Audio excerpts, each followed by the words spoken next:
खुदावंद यीशु मसीह के मुबारक और जलाली नाम में आप सब की सलामती हो। आज हम खुदावंद के कलाम में से सीखेंगे कुंजियों के इस्तेमाल के बारे में, और आज हम ये जानने की कोशिश करेंगे कि कुंजियों के इस्तेमाल के बारे में बाइबल मुकद्दस में कहाँ पर बयान किया गया है। खुदावंद यीशु मसीह मत्ती रसूल की अंजील उसके 18वें बाब में फरमाते हैं, जो कुछ तुम ज़मीन पर बांधोगे वो आसमान पर बंधेगा, और जो कुछ तुम ज़मीन पर खोलोगे वो आसमान पर खोला जाएगा। और मज़ीद जानते हैं किसी जमात में किसके ज़रिए इन कुंजियों का इस्तेमाल किया जाता है, और इसके बारे में जानने के लिए आए कलाम मुकद्दस में से हवालाजात का मुतालिया करते हैं। दूसरा ग्रंथियों 2 बाब और उसकी 10वीं आयत, जिसे तुम मुआफ करते हो उसे मैं भी मुआफ करता हूँ। मसीह का कायम मुकाम होकर तुम्हारी खातिर मुआफ किया। इब्रानियों 13वां बाब और उसकी 17वीं आयत, अपने पेशवाओं के फरमाबरदार और ताबे रहो, क्योंकि वो तुम्हारी रूहों के फायदे के लिए उनकी तरह जागते रहते हैं जिन्हें हिसाब देना पड़ेगा। हमने खुदावंद के कलाम में से सीखा मसीही जमात में कुंजियों का इस्तेमाल सबके लिए पासबान के ज़रिए से किया जाता है, और मज़ीद जानेंगे हमारी मसीही जमातों में पासबान क्यों मुकर्रर किए जाते हैं, और इसको जानने के लिए आए बाइबल मुकद्दस में से सीखते हैं। इब्रानियों 13वां बाब और उसकी 17वीं आयत, अपने पेशवाओं के फरमाबरदार और ताबे रहो।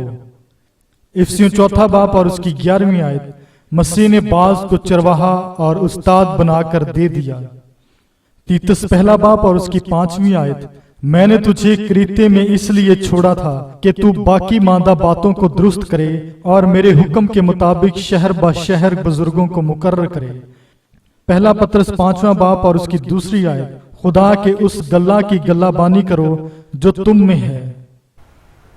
हमने खुदावंद के कलाम में से सीखा हमारी मसीही जमातों में पासबान मुकर्रर होते हैं क्योंकि खुदा खुद उनकी मखसूसियत करता है ताकि हमारे मसीही जमातों में लोगों के रहनुमा हों।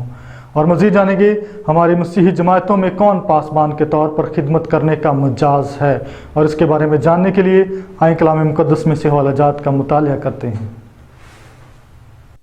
1 तिमोथियुस 3 बाब और उसकी 1 आयत से 7वीं आयत, तीतुस 1 बाब और उसकी 6 आयत से 9वीं आयत, खुदा सलाहियतों का खास मियार मुकर्रर करता है जो पासबान में होना चाहिए। 1 तिमोथियुस 2 बाब और उसकी 11वीं आयत से 13वीं आयत, औरत को चुपचाप कमाल ताबेदारी से सीखना चाहिए, और मैं इजाजत नहीं देता कि औरत सिखाए या मर्द पर हुक्म चलाए, बल्कि चुपचाप रहे, क्योंकि पहले आदम बनाया गया था, फिर उसके बाद हवा। 1 ग्रंथियों 14वां बाब और उसकी 33वीं व 34वीं व 37वीं आयत, जैसा मुकद्दसों की सब कलीसियाओं में है, औरतें कलीसिया के मजमा में खामोश रहें, क्योंकि उन्हें बोलने का हुक्म नहीं बल्कि ताबिया रहें, जैसा तौरात में भी लिखा है, जो बातें मैं तुम्हें लिखता हूँ वो खुदावंद का हुक्म है। हमने खुदावंद के कलाम में से सीखा सिर्फ वो आदमी जिन्हें खुदा ने मुकर्रर किया है वो हमारी मसीही जमातों में बतौर पासबान खिदमत करते हैं, और इसके बारे में मज़ीद जानते हैं खुदावंद के कलाम में से। अमाल 20वां बाब और उसकी 28वीं आयत, बस अपनी और उस सारे गल्ला की खबरदारी करो जिसका रूह कुदुस ने तुम्हें निगाहबान ठहराया। अमाल 14वां बाब और उसकी 23वीं आयत, पौलुस और बरनबास ने हर एक कलीसिया में उनके लिए बुजुर्गों को मुकर्रर किया।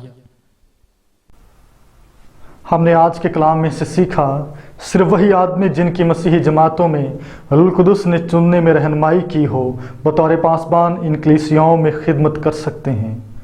हमने खुदावंद के कलाम में से पढ़ा, सुना और सीखा।